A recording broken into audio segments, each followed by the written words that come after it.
You say that at the beginning a lot, but it's an appropriate thing to say. Oh, sorry? You say that at the beginning a lot. All right, we're live. Because I'm just pressing the buttons I and the know. thing just goes to load, and I know that we're live at that point. And it's an appropriate thing to say. But normally people go silent, but then you have like assistants and things like we don't have that. No, we don't have that. Welcome. I barely have any kind of equipment, as you know. Yeah, and welcome to I have season a crappy 2. camera. Sorry, I'll let Season you. 2, episode 3, and yes, with our makeshift podcast episoding, we're here on another Sunday morning. I did actually put this out to the entire sixth form of my school. Cool. So who knows what will happen? But my guess is they're asleep on a Sunday morning. I would guess too, but maybe more people will watch the show. I didn't. Again, anyway, I'm going to stop. You should. It's on. I also posted the Spotify link, so I know a lot of my students use Spotify. So I still have like 10 more episodes to put on Spotify. Oh, is that many? Oh, okay. But I think, yeah, because I just updated to episode 15. I did 14 and 15, and we still have like until 22 for the first season and 3 more now. Yeah, we are. So I'm going to get straight into. Yes. Before I do the question, I've worn this T-shirt before, but I'm very happy with it. So I wore it again. Sonic Death Monkey. Sonic Death Monkey. Is it a band? It goes a bit meta. Sonic Death Monkey is the name of the band from High Fidelity. Oh yes, that's right. Yeah. All right, got it. And we did talk about this before. It seems familiar, but I forgot. Because I have worn it before. And I've got a hoodie on today because it's cold. Yeah, I have something on today because I can't just be in a T-shirt. It's cold as well. It should be raining or snowing later here. I have just a T-shirt that I had worn before. That was a gift. Sea Dog. It's a Sea Dog. There you go. Does it mean anything? Is it just a random thing? Is it a famous logo? Nope. Nothing. Just it looks cool. It does look cool though. Yeah, it's all right. It's cute. Sea Dog. Slight tangent. Have you heard of this trend for sea shanties all over? Yeah, it's like the big thing in TikTok and images right now. It's like already the big thing of 2021, which is awesome. Why? Why? Yeah. So I don't know how it came about exactly, but some of the I've not read tons about it. I watched a couple of things. I didn't really go like full on into. I didn't have time, or I didn't take time to do that this week or last week. The week before, I even heard about it, I think. So there were a few possible directions for it. There's one guy that published it on TikTok, and then it picked up. Mm-hmm. One of the reasons being, so they're fun. Yeah, it's a bit random. There's no copyright. Okay. They're all old stuff. There's no copyright. Yeah. It's supposed to be choruses, so it's fun to like There's a lot of people. And there are functions in TikTok and other stuff, but mostly TikTok, to be able to easily overlay one song and one piece over another. So I didn't you can know just suddenly make it like you're 5 or 6 people singing the song at the same time and showing the previous 5 or 6, so you can do responses to things and add your voice on top of the others and make it, a bunch of people singing the sea shanty, which is kind of the idea in the first place. And they're very difficult. They're also, you don't need to know how to sing. It's just really like, it's not supposed to be well sung. That was another reason but this is after the fact deconstruction. People going, well, I think this is why it went popular. You're like, well, maybe, but of course, like most memes that go that trend and that go super popular, it's just somebody somewhere, and I can't remember where they were. I read about the name of the user, posted a sea shanty, and it just went wild. And sometimes you also have things that go wild from somebody that posted a video a year before that nobody had seen, and then suddenly it gets picked up. Yep. So then you have experts commenting on why and everything else, but really like hindsight, like, because why pirates? I don't know, they're fun. I don't know. Pirates and whalers, sure. It's actually started to snow here. It should be snowing a little bit later here. Wow. Okay. I didn't. I wondered if you knew about that. I thought you would. I just picked up on it vaguely I don't after. know about most of the trends, but this one has made it to some of the regular YouTube videos that I watch, and I've seen it in a couple of titles of articles. So Okay. Well, let's get into the question yeah, great. because now I thought we had answered a question like this before, and we haven't. Oh, really? Now, Okay. I quite like the fact that our questions roll over lots of similar themes and come back to things. I quite like that. I quite like the fact that it's exploring.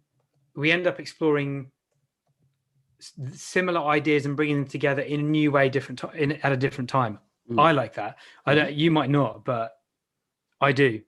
And so today's question is, and I think it means a lot more given everything that's happening, is university worth paying for when you could do your own thing? It's so interesting because, of course, I'm like, didn't we talk about this in 5 episodes already? And we haven't. Not directly. Whether it's worth paying for? Yes. Is university worth paying for? Now, that's half of it. But of course, the other half is when you could do your own thing. What is that? So, okay. Of course, the first thing that comes to mind is it worth paying for was like, well, it depends how much your university is.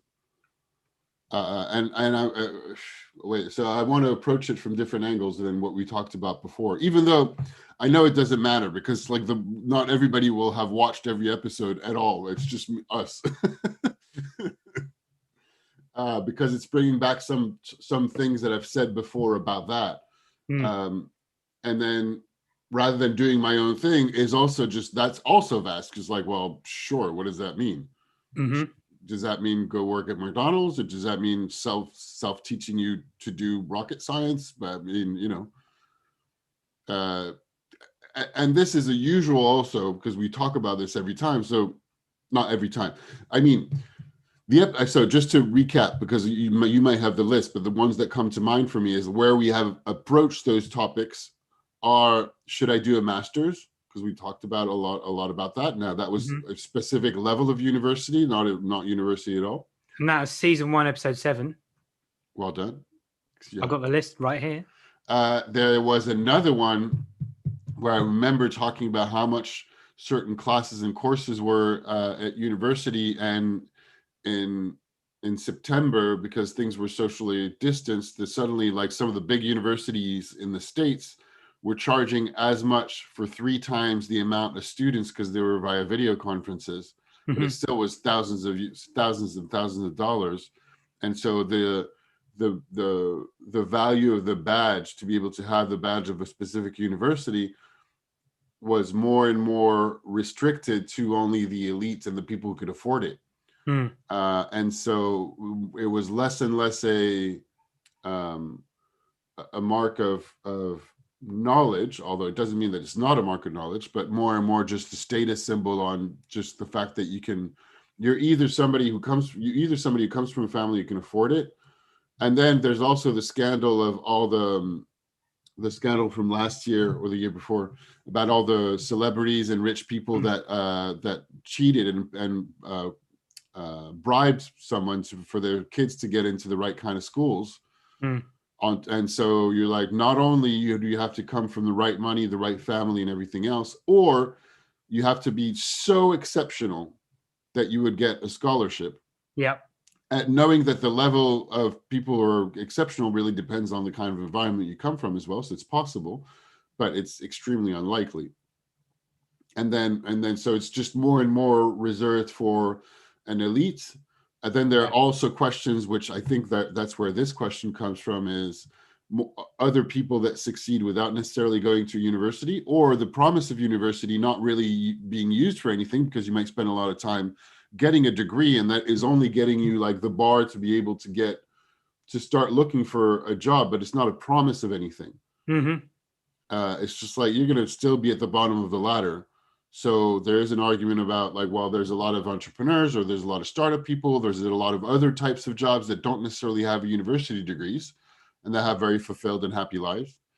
But within that, there's a bunch of other categories, as in well, Mark Zuckerberg didn't finish. He was like, well, yeah, but he was at Harvard, and he was extremely bright, or he Yeah. is. So a lot of the success stories from people who didn't finish university, they come from an environment that they are in Stanford, Harvard, or other equivalents of the best universities.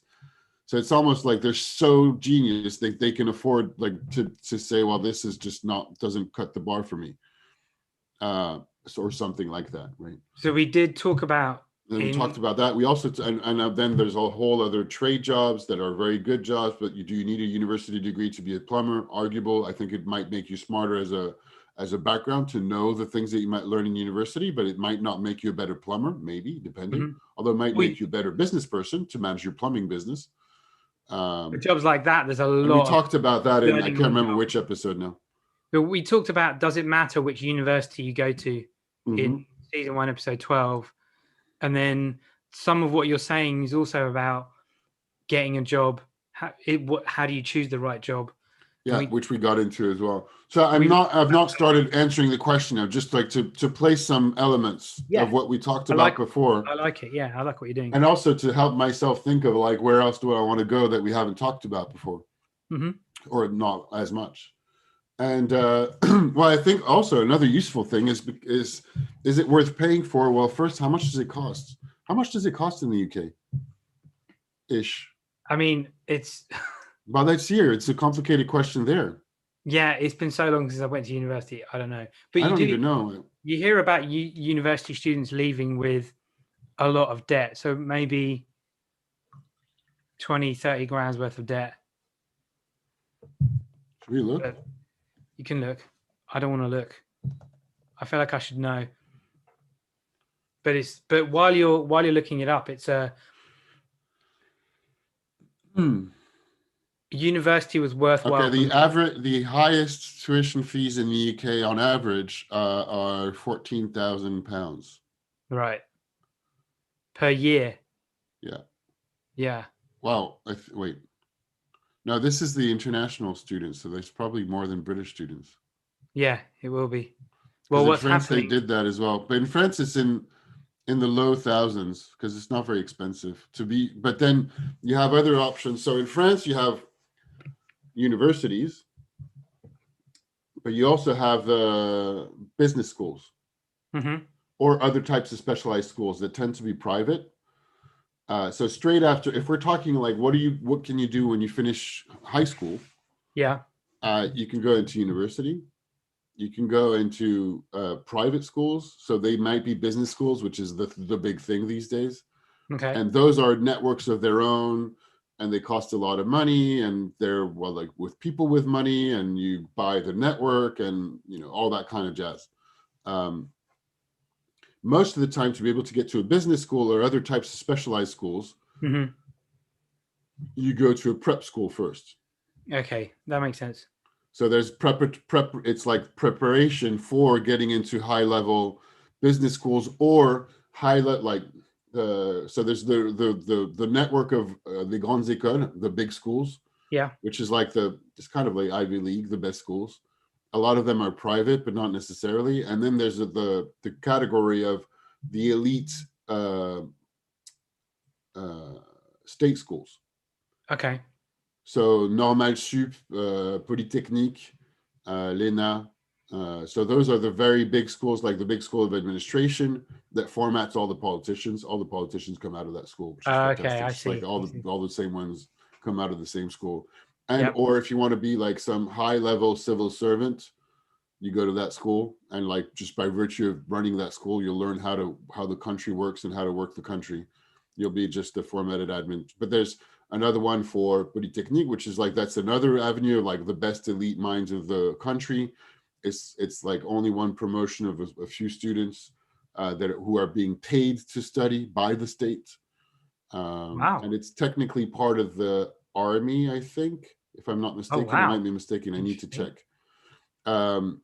It was originally created, I think, by Napoleon with the idea that the best education should come as a meritocracy from the best pupils, and that we should select the best pupil for the country throughout the whole country.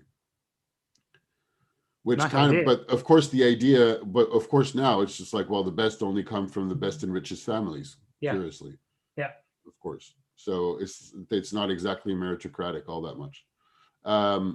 Then you have like one school for literary studies and one school for science. And those are like it's considered to be the best of the best in France. And then you And have, do what else can you do? Huh? students leave with a lot of debt? Is that a familiar conversation? Nope. No, student debt is not a thing in France. Okay. I mean, I actually, I'm being categorical. It might be a bit of a thing, but Mhm. it's not as big a conversation as it is in the US or in the UK. One, university is very cheap and affordable compared to other countries. Mhm. So there might be a little bit of debt, but we're talking about, well, let me just double check. But I think 1,000 for a year. Yeah, so there's a lot. I think what's driven the question, and I can't remember who asked it. I think it was one of my students. Student debt is a huge deal in the UK. It is. I believe it's a bigger deal for private schools but private schools like, say the one I'm teaching at, I Yeah. believe the annual tuition is something like, depending, between $8,000 and $10,000 euros. Okay. And business schools around the same kind of prices. But Okay, so like university is almost free at the moment, and this was a few years ago, so it might have gone up. It's less than 200 euros a year okay. tuition fees for university. Okay. So, and then you can go to, expensive business schools, but an expensive business school still runs nowhere near the price of tuition for a university in the US. Yeah. Oh, yeah. Completely. Yeah. University in the Yeah. US is more 30,000 a year. Yeah. 30 Yeah. to 50,000 a year before any kind of cost, just the tuition. And you hear about the endowment funds for those universities being worth ridiculous sums of money. Yeah.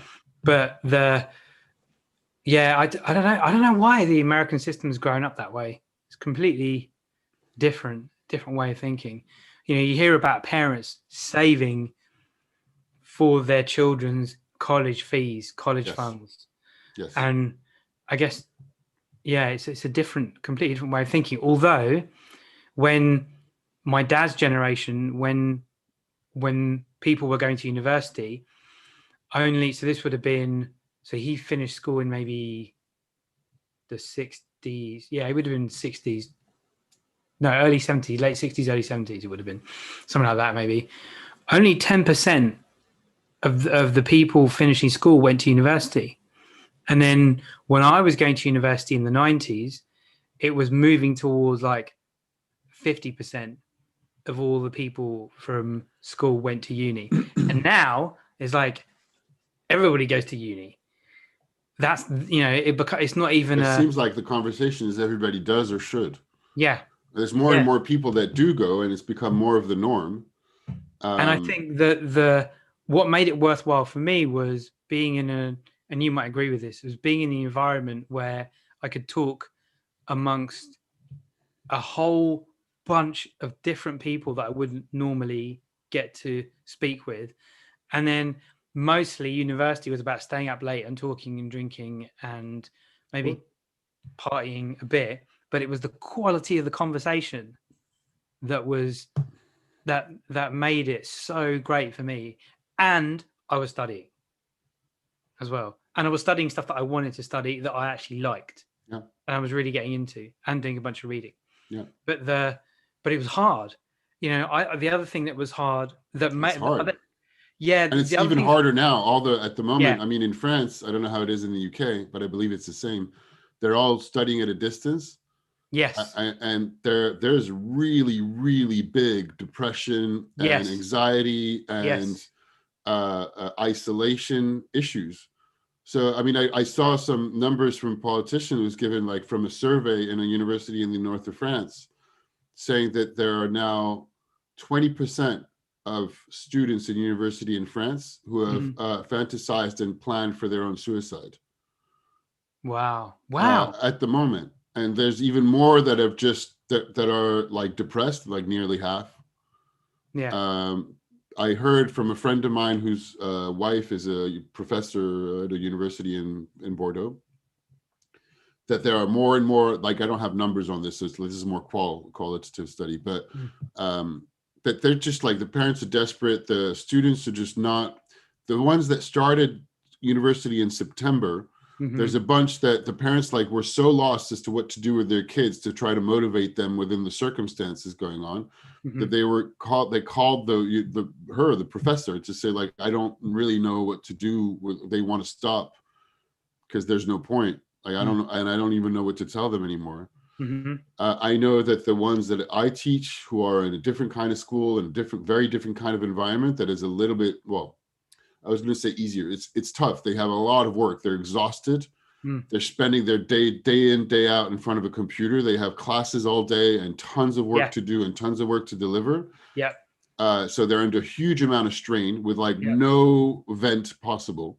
You're not allowed out. You're probably back at your parents, or you're living in a tiny room, student room, or a tiny studio. Like at the moment, the curfew is 6. There's already tons of rumors saying we're going to be locked down again, like for real. But 6 is already ridiculous at the moment since last week. Like, I've had to run out to just like run shopping. The supermarkets are packed at 5. It's crazy. It's wow. Anyway, whereas the university students have something slightly different, which is depends, but they tend to have very large amphitheater classes with like 100, 200 people in it. So there's no attention from any kind of teachers, or you don't have any close follow from anybody. So if you're there or not there, it doesn't matter. And that was one of the things I had a hard time with when I was in university. I didn't like it and I didn't understand it. So it would be even harder if it was just on my laptop screen and I'm not following, and I have unless my parents are helping, and my parents they didn't know, there's not their thing. And they wouldn't have, you just left to your own devices. It's really rough. I think so you're saying you found it hard being in the lecture theatre with hundreds of people? Is that the bit you found hard? I found hard lectures with 100 people being very impersonal. And being, the person in front just like and they can't care. I understand now that I started teaching and we started talking about this. I'm way too nice. I mean, it's okay. There's a lot of things I would do differently if I would do them again. But, and we talked about this before, between the incentive for the university professor is on research and publication. And that's what they want to focus on. Totally. Teaching is a distraction. If you've been tenured, or if you've been in a university for long enough, you have your class. You just, come in front of the amphitheater with tons of people, say your class, and just leave. There's no, whether people understand what you're saying or not, up to them, their problem. Now, there's various degrees of this, of course. Some teachers are a lot more concerned with how much, like, looking after the students and interacting with them. So I'm not saying it's bad. I had a hard time with that. I had a hard time with the theory, and I had a hard time with how academical and theoretical everything was, in a way that I wasn't, in a way that nobody showed me how, and nobody showed me how to write essays. And nobody's meant to, but unless the parents show you or somebody explains it, I just didn't understand. Yeah, you did say that. There's a way of there's a way of writing, there's a way of answering. So sometimes it worked, sometimes it didn't. And the first year I really enjoyed it. I was studying cinema. I enjoyed it. The second year, and this is takes me to one of the points I wanted to make about the first part of the question, is whether, is it worth paying for university? The other thing that I can't answer the question for everybody is like, well, it depends how much money you got, and it depends how much it costs. Yeah. So while university is free in France, or nearly free, and it was free for me because I had a scholarship, because we didn't have money. So I didn't have to pay the admin fees, or I think I had to pay like 15 euros or something instead of 200, because we just didn't have money. So you can get that in France. You can study and not really have money, which is great. But the first year I had my first part-time job to make some money, because my parents, I had room and board but that was it. So if I wanted to do anything else, I had to work for it. So, and then the second year I got I just didn't like the classes as much. It started weighing on me. I was not into it as much. I started getting bored of like a lot of the academia from people. What I mean by that, just pedant. I mean, in my opinion, it seemed pedantic from a bunch of teachers. Every one of the teachers had their own view of what was good or not, and Yeah. anything else was shit. Yeah. And certainly, and which I now I get this because I'm older, but certainly the opinion of the 20-year-olds in front of me about movies was like absolutely not to be taken into account. Now I kind of understand that a little bit more, because I'm like, yeah, you don't know anything. So that's how the teachers were with me, I think. They were like, yeah, whatever, you don't know anything. Let me explain to you what good cinema is and every one of the teachers had a different perspective on this. And only one or two were really fantastic. And whatever they were teaching, everybody would want to sign up with them. Yeah. Really great. Oh, you had a choice. You could choose choose. modules. Oh, wow. There was a set of fixed modules and a set of modules where you could choose classes. So you would choose a module. For example, you had set stuff on history of cinema, aesthetics, economy of cinema that was set. And then you had like a few other optional stuff. And one, I can't remember the names, but I remember what I took with that teacher, and I remember his name, and I don't remember any of the other names, Mr. Sojo. So you had one about the comedy of remarriage, and that was the name of the module, like the movies of the comedy of remarriage. Okay. The whole semester's class was based around a book from Stanley Cavell, who is a philosopher and historian of cinema, and really interesting dude, who talks about cinema being a popular culture and a people culture. Yeah. And he created this genre called the comedy of remarriage, identified what traits make this a subgenre, and then identified 7 movies that belong to the genre from the golden age of Hollywood. And there's a study for each one of those 7 movies. It's great. It's an awesome, like I'd love to read more of his books. And then he had another class about the golden age of Hollywood.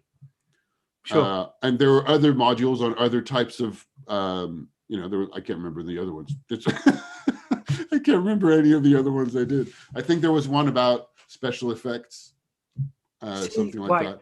I had some options, but I did business and psychology, and it was all like the super duper standard business stuff. And then like in psychology, I chose like consumer behavior. Had to do things on memory. It's all the stuff that I teach, basically. All the stuff I teach is the same stuff. But it's interesting how much I was fine with the academics. I felt prepared for that. It was the social stuff. It was the living by myself. And I'm sure you experienced it too, but living by yourself. I don't know, because I was staying with my parents, so I was not living by myself. Oh, okay. I was living by myself, making friends. I was living in Paris and going to the university in Paris, and that's it. So I was living about 150 miles away from home, and making friends, meeting people, finding out who I was and what was important for me was really hard.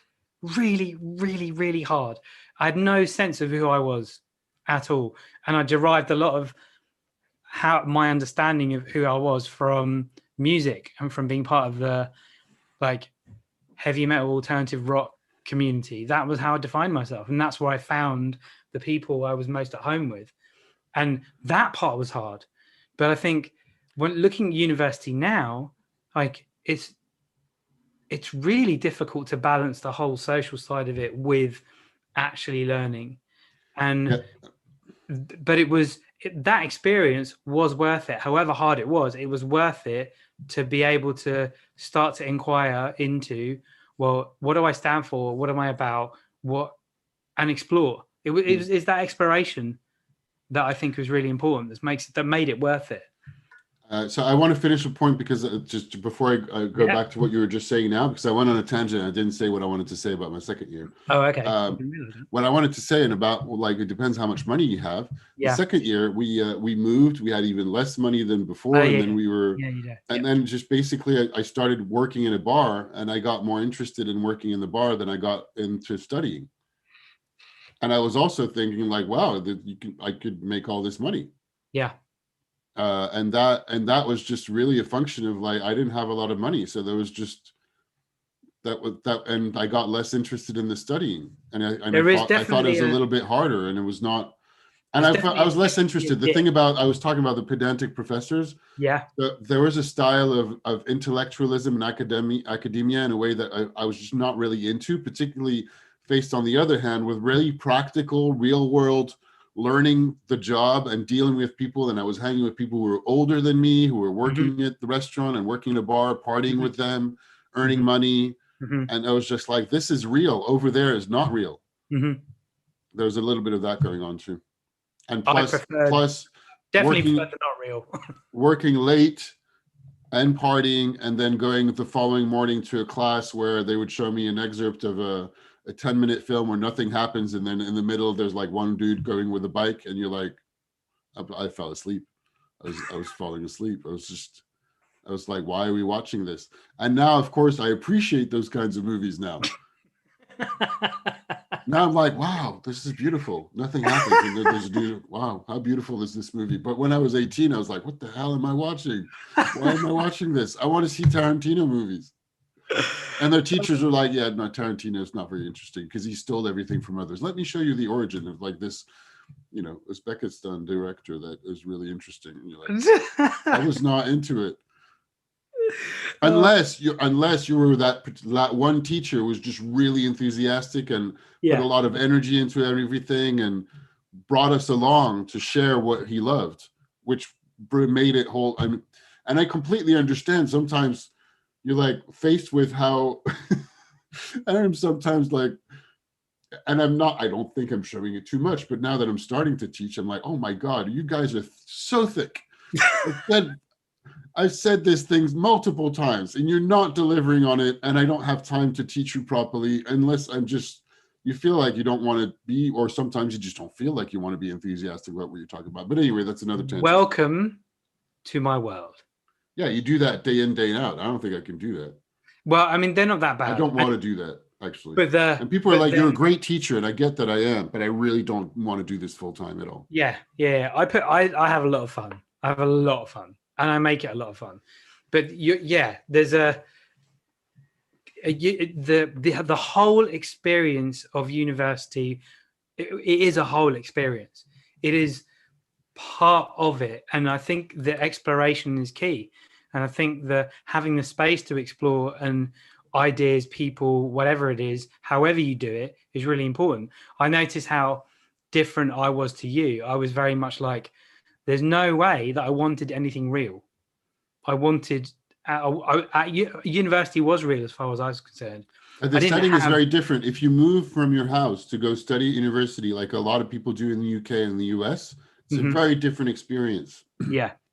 I was just like, this was just, I got up in the morning, went in the metro, went to school and came back home. It's just not. In France, there's a lot. It happens in France. Yeah. But it's much less. More people go to university close to where they live because that's how it is cheap. I didn't know that. Yeah. Okay. Now it depends. Some now might go to other parts of France and live on a student campus. But even student campuses, so it's so a bunch of people do experience that, but it's not necessarily the case. So this conversation is really making me appreciate how much of university life has been taken away from people going to university now the past right now. Oh my God, it's horrible. It is horrible. I never considered how horrible it is until this conversation. No, it's really, really, really, really rough. It's I think it's a tragedy, and that's well, I might as well. I was just sharing with you an article that I read that my aunt just sent to me from a French philosopher titled are we just, it's not really about saving lives, we're prolonging some lives but wasting others. That's the dilemma of COVID at the moment. So many lives wasted, lives of students in university, big time. Lives of artists, people operating in the culture and the show business. At the moment, the mountain, seasonal people work in the mountains, and students also, remember, all the students who don't necessarily come from a lot of money, who support their student life by having small jobs, waitressing, waiting Yes. tables, all the stuff they Services. cannot do anymore. That's like blocked. Mm. It's no, it's a tragedy. And meanwhile, and the article is a bit difficult, of course, but saying that, being very clear that the number of people under 45 who died from COVID in France and in the world, but generally, is nothing. There's 60 people that died in the past year from COVID under 45. The vast majority of the people who are dying are with the median age. Sorry, the median age of the people dying is 85 years old. Just 2 years above life expectancy in France, depending on when men and women, but it's around 82, 83. So another way to look at this, and of course it's selfish for the younger people, but it's true that it's a big thing, that really what we're doing, and because we talk about saving lives, and I say we, the government, the media, talk about how are we doing these lockdown measures, social distancing and everything else, mostly for the older people. And saving their lives. Now, but that's true, but it's not true. That we will die. Everybody's going to die. That's a fact of life. So we're prolonging life. We're prolonging the lives, and we're mostly prolonging the lives of the people who are, who feel what the argument from the article anyway, is to say, well, if the median age is 85 and it's just above life expectancy, we're prolonging the lives of the minority of people that have lived further along than the actual life expectancy in France and probably in other places. So it's a very difficult and touchy topic. But on the other hand, I think what I liked about that article is to say that there needs to be a reckoning to what is the cost. Yes. What is the cost on the number of university students that are depressed, that are suicidal, because there are a lot of suicides and thoughts of suicide in university students at the moment. They're massively anxious. They don't have any events to go party, to see other friends. I don't have any of those events. I need to see other people. It's human. Like, we are social creatures. We need to see other people. We need to hang out with other people. And instead, it's just like making it bad to go to the pub or to go have a drink or to meet up. The reason why there on this cafe culture in France or pub culture in the UK, it's the commons. The pub is the public house in the first place. Yes, it is. Yeah, it is. It's the place where you go and meet with other people so that you can talk and interact and exchange. So, and you might make it a rhetoric, because some of the governments have made it. In France, they have, and I would imagine the UK too, saying it's wrong to go out for drinks. And the reason why people are spreading the virus is because they're being irresponsible and drinking, basically. So, but that makes it a story so that if you're working and you spread, and that you catch the disease or you catch the virus or you're sick or you spread it, that it's okay because you're participating to keep the country afloat. But if you go out for a drink, it's wrong. But we need it. We need to see other people and to have fun and to have like moments where we can just like laugh and just like vent and just, we need that. So anyway, that's completely another tangent to the question, which I feel like I don't know that we progressed about that much. No, I think you have. I think you're still making the point about the university fits into part of the human experience of being around other people, exploring ideas, and having the space to choose your own journey. It sounds like you went to university and you're like, I'm experiencing the real world from working. Yeah, but I didn't really make friends at university, which is interesting. But I had a gang of people that I hung out with.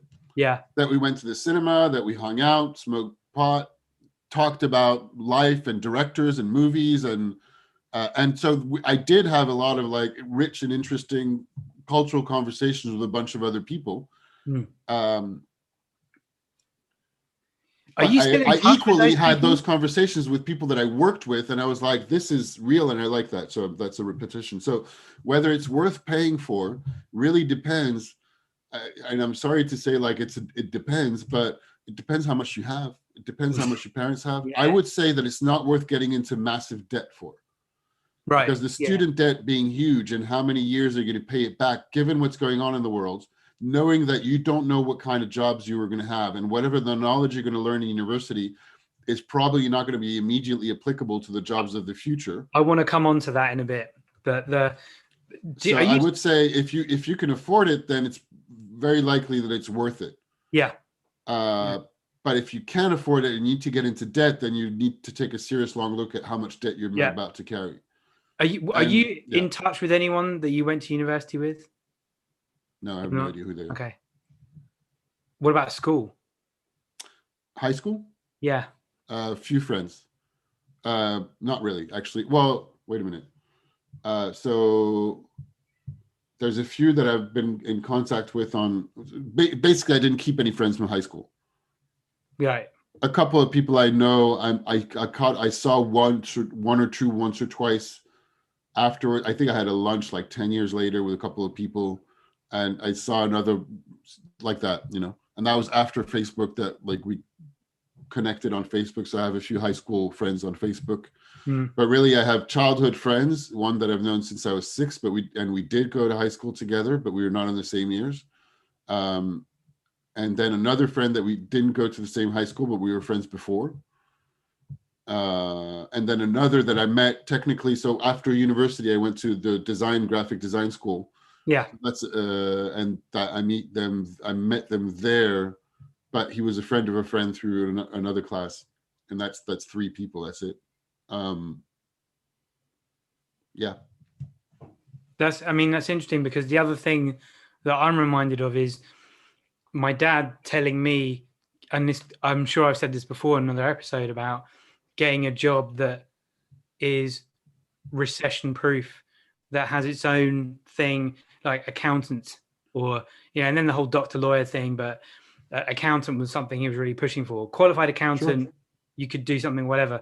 And when I said I wanted to do psychology, it was like, no. And now I'm a teacher. When I became a teacher like 17 years ago, my parents were like, oh, okay, we get what our son does. He's a teacher.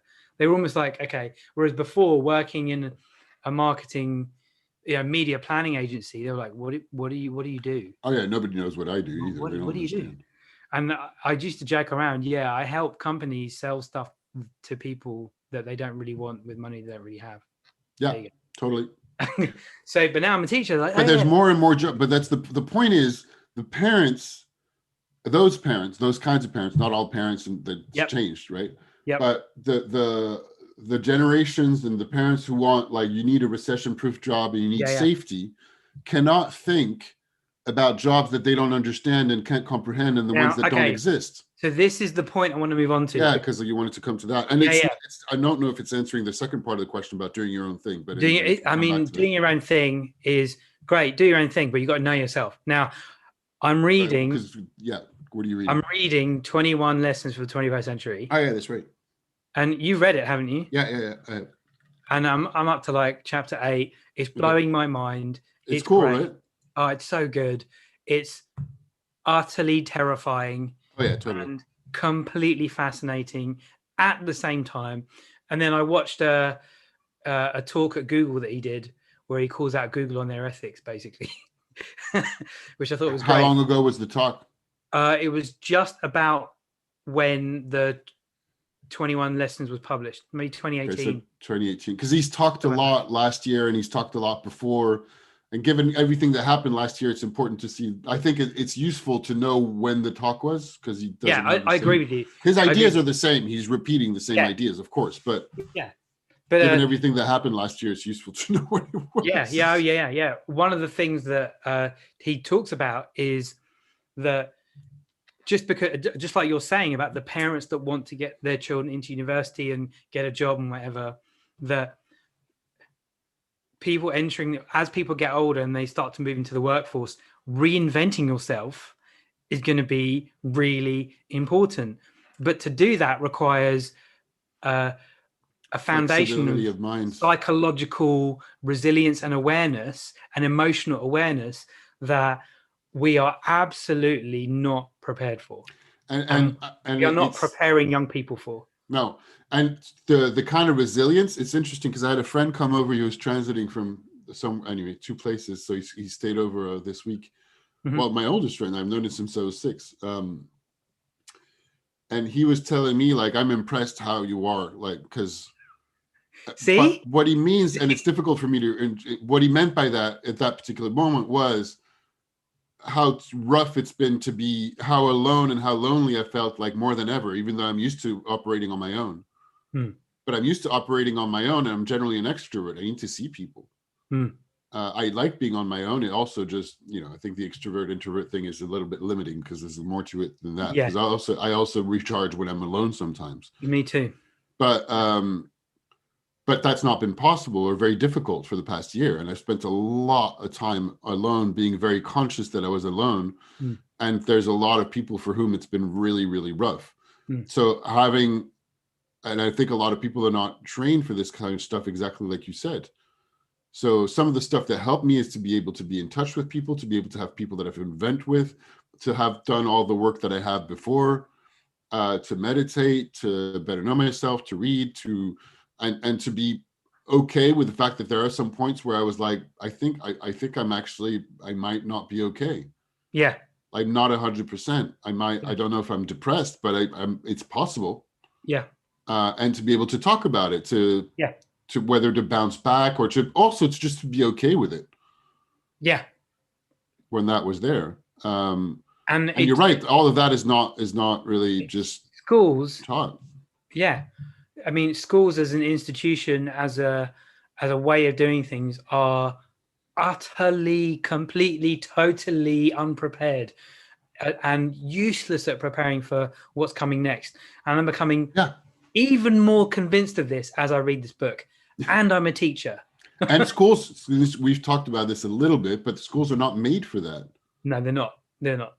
And nor are governments that have created the institution of the institutions of education. The idea that's really stuck with me from his book so far is global problems need global thinking. You can't solve a global problem, whatever it is, with thinking nationalistically, thinking in your own little bubbles. Yeah, that's a really, really France, great UK, point. Whatever. And I'm like, that idea, has landed with me and seems to be explaining so much of the negativity that I see around me and the frustration that I experience, because I'm naturally drawn to think big picture. I'm naturally the kind of person that likes to feel part of humanity as a whole. That's my thing. It's one of my things. And this book has really resonated. But he has had a lot to say, and it's terrifying to see the book in the context of last year, because some of the first ways that countries reacted was to withdraw, to close their borders.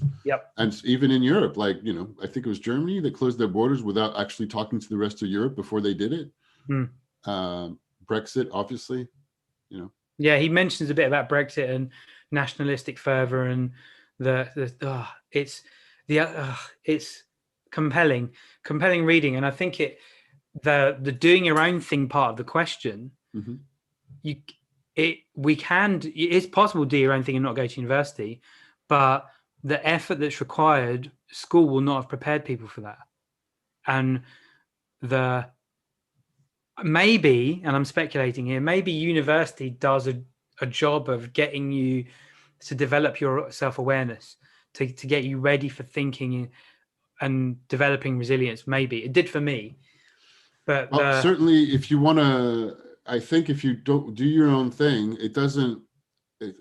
So there's another part that we've talked about when we talked about doing a master's and everything else. And I touched on it when I talked about badges.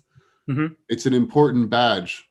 It's a really, really important badge to have.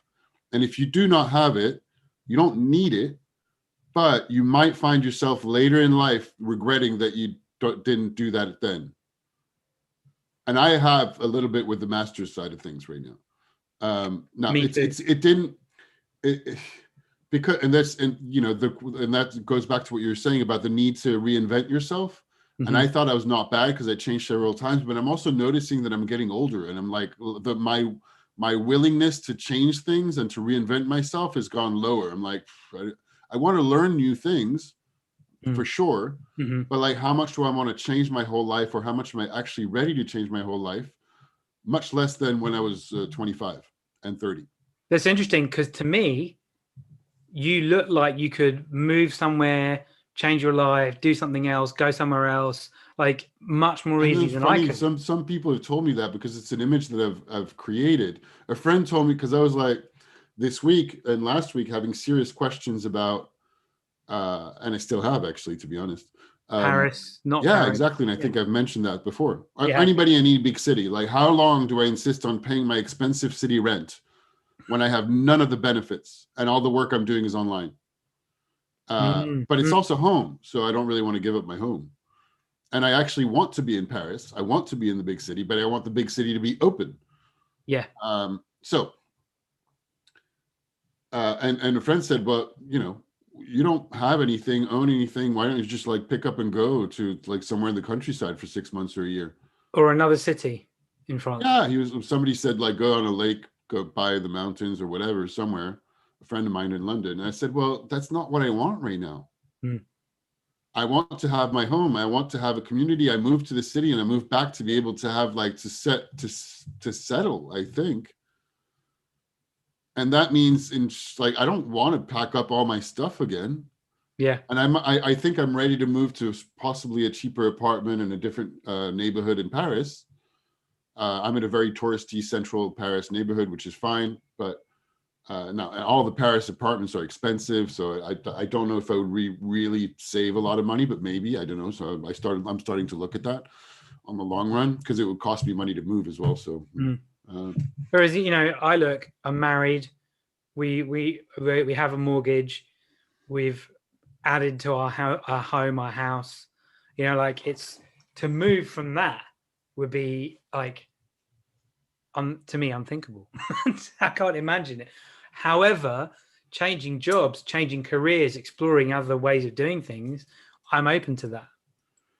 So it's interesting how the reinvention thing, again, he said this. You're open to that, but you have a job right now. Yes, that's true. So if you didn't have the job, things would look very differently. They would. And if you don't have a job and somebody says, well, I don't know, the unemployment office says, well, we have this job like doing insurance sales. And you're like, well, do I want to learn that? No, not really. I mean, I'm exaggerating, but that's the kind of thing. So that's the pejorative side of things. Yeah. But there's a whole bunch of others. And I question regularly what I want to do. And I'm like, well, what should I do? Should I change jobs? And then it worries some people that I talk to just because I like to think about it, really. I like to wonder what I'm going to do. But in reality right now, I'm not going to change my job. I would like to apply it to some other things, but really I've invested 15 years of my life in this area that I like, and that I've developed a reputation in, that I'm good at. So right now, in truth, I'm not going to change my job. I might find another way to apply my skills. So to be hired for a company, to be a marketing or strategy specialist, perhaps that would be slightly different than working for a creative agency, or teaching, which is slightly different. I'm learning new stuff, but it's directly based on that. And maybe one day I'd like to create a business, but I'm not sure what. If I partner with somebody, so that's kind of like more in the dreaming side of things. Yeah. And do I really want to do that right now? Yeah. I like the way you said it though. Apply your skills in a different way. Yeah. And I think I was talking to a colleague. It's ridiculous what teachers do. I was teaching a lesson on Friday afternoon and my internet just dropped. So I hotspot from my mobile. I go back in to the classroom and the pupils are like, yeah, you froze. I'm like, what was I saying? I was saying something vaguely useful. And like that. And then I think, well, some parents have been, their sons and daughters have been dealing with internet issues dropping, and they've been emailing school going, yes, we have major internet issues. Can you give our son or daughter extra time on stuff? And I do think, okay, if I had problems with the internet and I couldn't teach a lesson, I can imagine some parents would be straight away emailing the school, because I teach in a private school, saying, we pay, you need to make sure that the teachers are there. What are you going to do about this? But when it happens to their child, it's like, no, like forgiveness.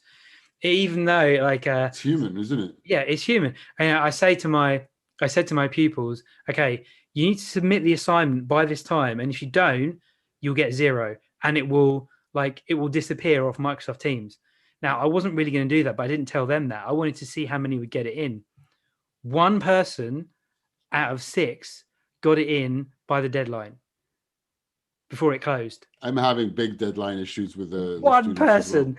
And then I think, well, hang on. If I was employed and it was meant to be in by a certain time or whatever for a pitch or meeting or whatever, and it didn't get done, there'd be a consequence. They would be. That's exactly what I told my students on Thursday, and they're master's students. They're older. Then I know they have a lot going on, and it's really rough. And I want to be, and I tend to be nice in the first place, but I also realize I can't just be nice because they'll get rolled over like big time. Yeah. They're not just not delivering stuff. Yeah. And I know they have a lot, so it's a very but I was like, I need to tell you guys, like, what you're doing doesn't work. Like, if we were in a professional setting, you just don't have an option to just not deliver the things that I'm asking you to. Like, I'm not angry. I've decided that I'm not focusing on that because it would take me, like, I'm not going to teach you how to be on time. Somebody else is going to have to do it. Yeah.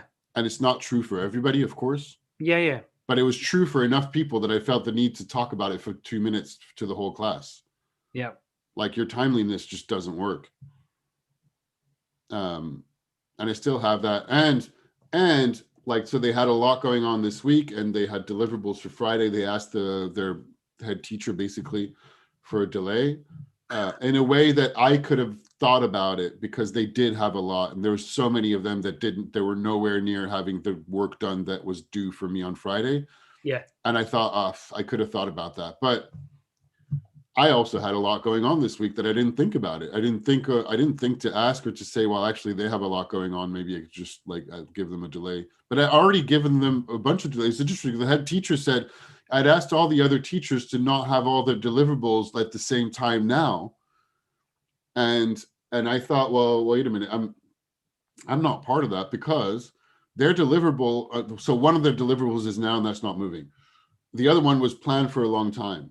And the other one that there's due to me was originally due in December, and then at the end of December, and then now mid-January, because they didn't deliver it. Not because I've asked for everything at the same time. I'm like, well, there's also a little bit on the students there, but okay. Yeah, we have the same issues in schools, and it does go back to young people are finding things tough. And it's interesting because my friend Job, so we were talking about that with a friend who visited, whose wife, as I mentioned, is a university professor. And he was talking about how much time spending, even more time now that the students are doing things remotely, and how heartless. And it's easy for somebody outside. He was like, well, no, you just put them 0. You don't give them a 0. You don't give them more time. I'm like, that's really easy for you to say. Yep. Because, and he said, well, my wife stayed longer. They had all the exams, and one of them didn't wake up. For whatever reason, she stayed an extra hour to give them the time for her to finish the exam. And he's like, I would have given them a 0. I'm like, well, you realize that how much is at stake for them, and that if you were in the same situation, you would want somebody to cut you a break. Yep. And add on top of that, as we said, how tough it is for all of them right now. And all of this, of course, is non-paid hours for teachers. So none of this is paid. It's true. Yeah, I'm using my own laptop. Yeah. My own internet Nobody's giving you like a fiber internet connection and a better laptop, let alone like to have to relearn everything on how to teach and do systems beforehand. Anyway, it's 12. And I'm a tech weirdo, I'm like, it takes so much time. It takes so much time.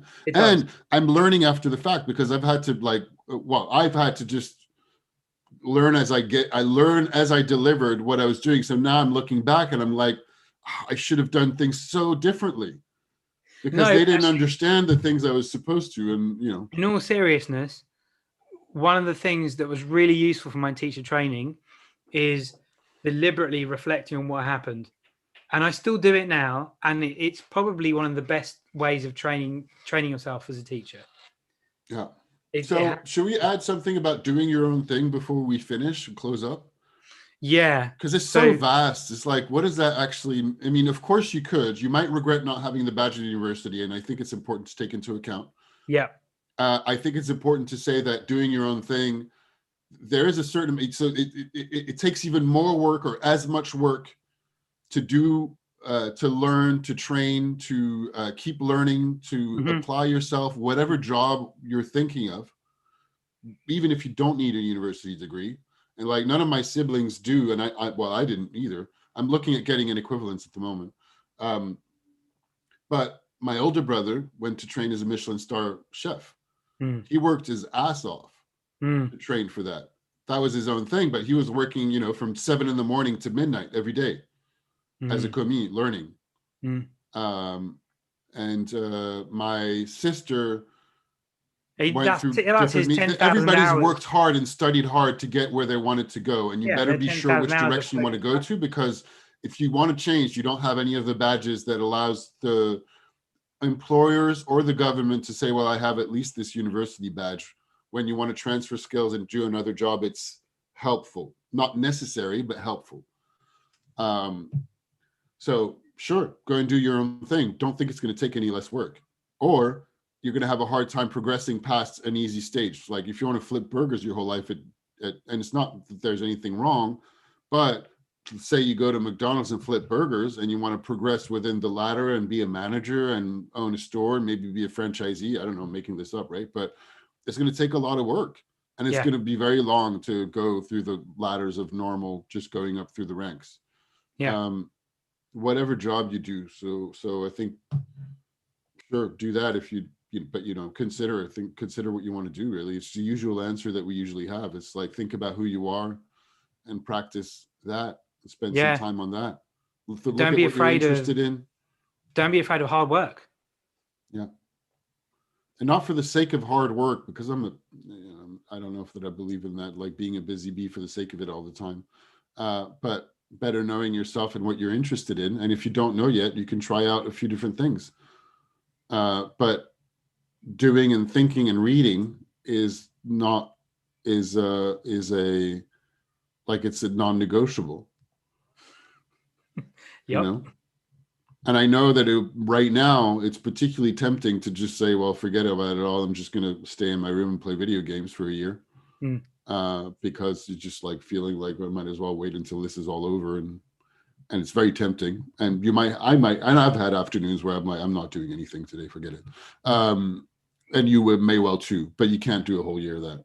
Or at least I don't recommend it. It's like, what will you have progressed in by the end of the year? And the video games. Question. That's a great question. To end with, and I will just quickly qualify. Don't be afraid of hard work. What I mean is, don't be afraid of putting in the hours and the things you want to do or interested in, or follow a thread and explore where it goes. Because listening to what you said about your brother and all the time he spent, that allowed him to progress to where he is. Yeah, and that process of exploration is as much doing your own thing as going to university could be. Yeah. So, who knows? Be safe. Yeah, anything worth it takes time and effort. Yeah, that's a much better way of saying it. And it's just like, there's not, there's no real shortcuts to that. Yeah. Yeah.